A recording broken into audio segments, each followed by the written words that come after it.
হযরত মাওলানা হাসান জামিল সাহেব বসা আছেন। আমার কথা যদি আপনাদের বিশ্বাস না হয় অথবা আমি একজন ছোট মানুষ হিসেবে যদি গ্রহণ না করেন, তাহলে যেহেতু আমার পাশে আছেন এই জন্য আমার কথা বলতে একটু সাহস হয়েছে। উনি যদি মাথাটা এইভাবে লাড়া দেয় আপনারা বলবেন এটা ঠিক না, আর যদি উনি এমন করে তাইলে বুঝবেন যে এটা ঠিক।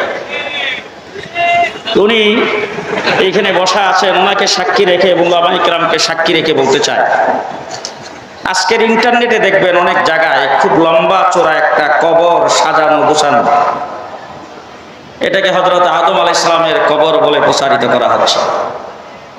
আদম আলাইহিস সালাম থেকে শুরু করে ঈসা আলাইহিস সালাম পর্যন্ত যত নবী পৃথিবীতে আগমন করেছেন, কোন নবী কত তারিখে জন্মগ্রহণ করেছিলেন, কত তারিখে ইন্তেকাল করেছেন, তার সঠিক ইতিহাস যেমন কেউ বলতে পারবে না, পৃথিবীর জমিনে তার কবর কোথায় সেটাও নির্ধারিতভাবে কেউ বলতে পারবে না। আমরা যখন বাইতুল্লাহ শরীফ জিয়ারত করতে যাই তখন আমরা লোকমুখে শুনি যে মাকাম ইব্রাহিম আলাইহিস সালামের কবর থাকতেও পারে, এখানে অনেক নবীদের কবর থাকতে পারে। ফিলিস্তিন আজকে যেখানে ইসরায়েলিরা টনের টন বোমা নিক্ষেপ করছেন, যেখানে মুসলমানদের প্রথম কিবলা অবস্থিত, সেই জায়গাটাকে নবীদের জন্মভূমি বলা হয়, নবীদের দেশ বলা হয়। সেখানের মাটির নিচে অনেক নবী শুয়ে আছেন, তবে কে কোথায় আছেন সেটা কোনো নির্ধারিত নাই।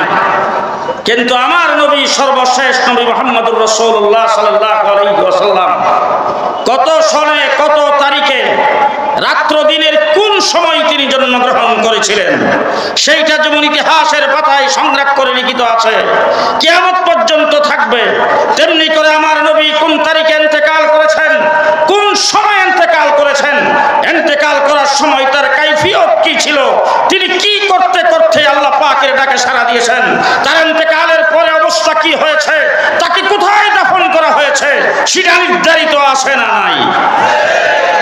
আল্লাহ তাবারক ওয়া তাআলা 1,24,000 নবী পৃথিবীতে প্রেরণ করেছেন। আমার নবীকে আল্লাহ পাক শ্রেষ্ঠ নবী এবং শেষ নবী হিসাবে নবী প্রেরণের ধারাবাহিকতায় সর্বশেষ পৃথিবীতে প্রেরণ করেছেন। কিয়ামত পর্যন্ত আর কোন নবী পৃথিবীতে আগমন করবে না। আদম আলাইহিস সালাম থেকে শুরু করে হযরত ঈসা আলাইহিস সালাম পর্যন্ত আজকের এই মঞ্চে বিজ্ঞ উলামায়ে কেরাম বসে আছেন। বিশেষ করে বাংলাদেশের উজ্জ্বল নক্ষত্র, প্রখ্যাত মুফাসসিরে কোরআন, শাইখুল হাদিস, শাইখুত তাফসীর হযরত মাওলানা হাসান জামিল সাহেব বসা আছেন। আমার কথা যদি আপনাদের বিশ্বাস না হয় অথবা আমি একজন ছোট মানুষ হিসেবে যদি গ্রহণ না করেন, তাহলে যেহেতু আমার পাশে আছেন এই জন্য আমার কথা বলতে একটু সাহস হয়েছে। উনি যদি মাথাটা এইভাবে লাড়া দেয় আপনারা বলবেন এটা ঠিক না, আর যদি উনি এমন করে তাইলে বুঝবেন যে এটা ঠিক। উনি এইখানে বসা আছেন, ওনাকে সাক্ষী রেখে এবং ওলামায়ে কেরামকে সাক্ষী রেখে বলতে চায়, আজকের ইন্টারনেটে দেখবেন অনেক জায়গায় খুব লম্বা চোরা একটা কবর সাজানো গোছানো, এটাকে হযরত আদম আলাইহিস সালামের কবর বলে প্রচারিত করা হচ্ছে। আদম আলাইহিস সালাম থেকে শুরু করে ঈসা আলাইহিস সালাম পর্যন্ত যত নবী পৃথিবীতে আগমন করেছেন, কোন নবী কত তারিখে জন্মগ্রহণ করেছিলেন, কত তারিখে ইন্তেকাল করেছেন, তার সঠিক ইতিহাস যেমন কেউ বলতে পারবে না, পৃথিবীর জমিনে তার কবর কোথায় সেটাও নির্ধারিতভাবে কেউ বলতে পারবে না। আমরা যখন বাইতুল্লাহ শরীফ জিয়ারত করতে যাই তখন আমরা লোকমুখে শুনি যে মাকাম ইব্রাহিম আলাইহিস সালামের কবর থাকতেও পারে, এখানে অনেক নবীদের কবর থাকতে পারে। ফিলিস্তিন আজকে যেখানে ইসরায়েলিরা টনের টন বোমা নিক্ষেপ করছেন, যেখানে মুসলমানদের প্রথম কিবলা অবস্থিত, সেই জায়গাটাকে নবীদের জন্মভূমি বলা হয়, নবীদের দেশ বলা হয়। সেখানের মাটির নিচে অনেক নবী শুয়ে আছেন, তবে কে কোথায় আছেন সেটা কোনো নির্ধারিত নাই। কিন্তু আমার নবী সর্বশেষ নবী মুহাম্মদুর রাসূলুল্লাহ সাল্লাল্লাহু আলাইহি ওয়াসাল্লাম কত সনে কত তারিখে রাত্র দিনের কোন সময় তিনি জন্মগ্রহণ করেছিলেন সেইটা যেমন ইতিহাসের পাতায় সংরক্ষণ করে লিখিত আছে, কিয়ামত পর্যন্ত থাকবে। তেমনি করে আমার নবী কোন তারিখে ইন্তেকাল করেছেন, কোন সময় ইন্তেকাল করেছেন, ইন্তেকাল করার সময় তার কাইফিয়ত কি ছিল, তিনি কি করতে করতে আল্লাহ পাকের ডাকে সাড়া দিয়েছেন, তার ইন্তেকালের পরে অবস্থা কি হয়েছে, তাকে কোথায় দাফন করা হয়েছে সেটা নির্ধারিত আছে না নাই? জি আছে। এটার প্রমাণ হলো আমার নবী সর্বশেষ নবী। অতীতে নবী পৃথিবীতে আগমন করেছেন, তারা দুনিয়া থেকে চলে গেছেন, তাদের নবুয়ত চলে গেছে, তাদের নবুয়ত পৃথিবীতে চলবে না, তাদের উম্মত পৃথিবীতে থাকবে না। সুতরাং উম্মতের সঙ্গে নবীর কানেকশনের কোনো প্রয়োজন নাই। আমার নবী সর্বশেষ নবী, উম্মত কিয়ামত পর্যন্ত থাকবে, উম্মতের সঙ্গে নবীর কানেকশনের প্রয়োজন। এই জন্য আল্লাহ পাক আমাদের জন্য রওজায়ে আতহারের দিকে কানেকশন লাগাইছেন। রাসূল সাল্লাল্লাহু আলাইহি ওয়াসাল্লাম বলেছেন, মান যারা কবরি ওয়াজাবাত লাহু শাফাআতি, আমার কবর যদি কেউ জিয়ারত করে তার উপর সুপারিশ করা আমার জন্য ওয়াজিব হয়ে যায়। সেই কবর জিয়ারত করার জন্য আপনারা সবাই লালায়িত কিনা? আকাঙ্ক্ষা আছে না নাই? মুহাম্মদুর রাসূলুল্লাহ সাল্লাল্লাহু আলাইহি ওয়াসাল্লাম গেছেন জমজম কূপের পাড়ে। সেখানে যাওয়ার পরে কূপ থেকে পানি উঠায় রাসূল সাল্লাল্লাহু আলাইহি ওয়াসাল্লাম, লম্বা চড়া ঘটনা আমি সংক্ষেপে বলছি। কূপ থেকে পানি উঠায় রাসূল সাল্লাল্লাহু আলাইহি ওয়াসাল্লাম একটা গ্লাসের মধ্যে পানি নিয়ে হুজুর পানি পান করে কিছুটা পানি রেখে দিয়েছেন। সে অল্প পানি যেটা রাসূল সাল্লাল্লাহু আলাইহি ওয়াসাল্লামের পান করার পরে জুটা হয়েছিল, সেই পানিটা রাসূল সাল্লাল্লাহু আলাইহি ওয়াসাল্লাম জমজম কূপে ছেড়ে দিয়েছেন। জমজম কূপে ছেড়ে দেওয়ার পরে জমজম কূপের পানির সাথে রাসূলের জুটা পানিটা মিশে গেছে। আজকের পৃথিবীতে আপনারা যারা এখানে বসা আছেন, আপনারা এমন মানুষ কি এখানে আছে যে জমজমের পানি আমি আজ পর্যন্ত কোনোদিন পান করি নাই? আছেন কেউ? আছেন কেউ? জি, মক্কা মদিনায় কোনোদিন যান নাই এমন মানুষ আছে না নাই? আছে, কোনোদিন জানেন নাই, কিন্তু জমজমের পানি পান করেছেন, ঠিক কিনা বলো?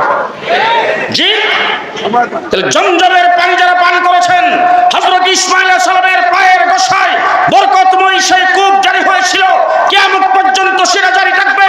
আল্লাহর নবী পানি পান করে জুতা পানি সেখানে নিক্ষেপ করার কারণে আজকে যারা পানি পান করবে তাদের দেহের ভিতরে আল্লাহর নবীর জুতাও সাথে সাথে বসবে।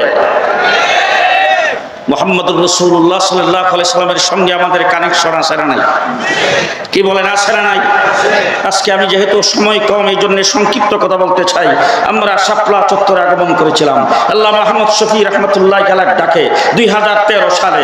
সেখানে আমাদেরকে রাতের বেলা 1,54,000 গুলি মেরে আমাদেরকে সেখান থেকে উৎখাত করা হয়েছে, আমাদের শত শত ভাইকে হত্যা করা হয়েছে। সেই জায়গায় আমরা আগমন করেছি আল্লাহর নবীর সিরাতকে বাস্তবায়ন করার জন্য। আমরা রক্ত দিয়েছি রাসূল সাল্লাল্লাহু আলাইহি ওয়াসাল্লামের সিরাতকে বাস্তবায়ন করার জন্য। এই জন্য ঐক্যমত কমিশনের মিটিংয়ে প্রধান উপদেষ্টার সামনে সেখানে যখন সর্বপ্রথম মিটিং হয়, সংস্কার নিয়ে যখন কথা হয়, আমি সেখানে দাঁড়িয়ে তখন বলেছিলাম সংস্কার যারা করবেন, 11টা সংস্কার কমিটি গঠন করা হয়েছে। প্রত্যেকটা কমিটির প্রধান এবং সদস্যদেরকে সংস্কার করার আগে 1 নম্বরে মাথায় রাখতে হবে দেশটা মুসলমানের দেশ। আমার দেশ মুসলমানের দেশ হিসাবে আমরা আজকে সিরাতুন নবীর আলোচনা সেখানে করছি। আমরা ওয়াজ মাহফিল ইসলামী সম্মেলনে সিরাতের আলোচনা করি 24 ঘন্টা। সকালবেলা যখন ঘুম থেকে উঠি আল্লাহর নবীর আদর্শ নিয়ে উঠি। আমরা যখন প্রথম উযু করি আল্লাহর নবীর আদর্শ নিয়ে উযু করি। আমরা যখন ইস্তেনজায় যাই আল্লাহর নবীর আদর্শ নিয়ে ইস্তেনজা করি। রাসূলুল্লাহ সাল্লাল্লাহু আলাইহি ওয়াসাল্লামের জীবন আদর্শ আমাদের জন্য পথ ও বাধা। 24 ঘন্টা আমরা সেটাকে লালন করি, সেটার উপর আমল করি।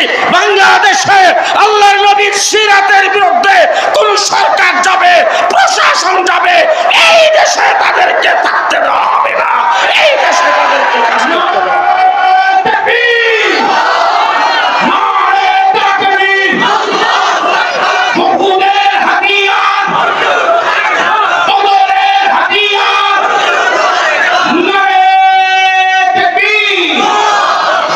তিরিশপারা কোরআন, মুহাম্মদুর রাসূলুল্লাহ সাল্লাল্লাহু আলাইহি ওয়াসাল্লামের সিরাত, সাহাবায়ে কেরামের জিন্দেগি, রাসূল সাল্লাল্লাহু আলাইহি ওয়াসাল্লামের সিরাত, আকাবের আসলাফের জিন্দেগি, রাসূল সাল্লাল্লাহু আলাইহি ওয়াসাল্লামের সিরাত, আইম্মা মুজতাহিদিনের জিন্দেগি, রাসূল সাল্লাল্লাহু আলাইহি ওয়াসাল্লামের সিরাত, 86 হাদিস যারা লিখেছেন তাদের জিন্দেগি, রাসূল সাল্লাল্লাহু আলাইহি ওয়াসাল্লামের সিরত, আমাদের পীর মুর্শিদ তাদের জিন্দেগি রাসূলের সিরতকে নিয়ে তারা চলমান ছিলেন। আমরাও সিরত কিনে চলমান আছি। সিরতকে আমরা সর্বস্তরে বাস্তবায়ন করতে চাই। ব্যক্তি, সমাজ, পরিবার থেকে শুরু করে রাষ্ট্র পর্যন্ত বাংলাদেশে সিরাত প্রতিষ্ঠা হইতে হবে। আপনারা রাজি আছেন? রাজি আছেন? গত 5ই আগস্টে বাংলাদেশে অভ্যুত্থান ঘটছে। 5ই আগস্টে বাংলাদেশে অভ্যুত্থান ঘটেছে, ছাত্র জনতা অভ্যুত্থান ঘটেছেন। শেষ কথা আমি আপনাদের সামনে বলতে চাই, দেশ ছেড়ে চলে গেছেন ধর্ম নিরপেক্ষতাবাদের কলঙ্ক, দেশ ছেড়ে চলে গেছেন নাস্তিক মুরতাদের আদর্শ যারা বাস্তবায়ন করতে চেয়েছিল, দেশ ছেড়ে চলে গেছেন ভারতীয় আদর্শ যারা প্রতিষ্ঠা করতে চেয়েছিল, দেশ ছেড়ে চলে গেছেন ইসলাম বিরোধী, আলেম ওলামা বিরোধী যারা, তারা দেশ থেকে চলে গেছেন। এবার যদি আবার কোন বিপ্লবের ডাক আসে দেশে ইসলাম প্রতিষ্ঠার জন্য, 5ই আগস্টে যেভাবে রক্ত দিয়েছি সামনে সেইভাবে রক্ত দিতে প্রস্তুত। কে কে প্রস্তুত?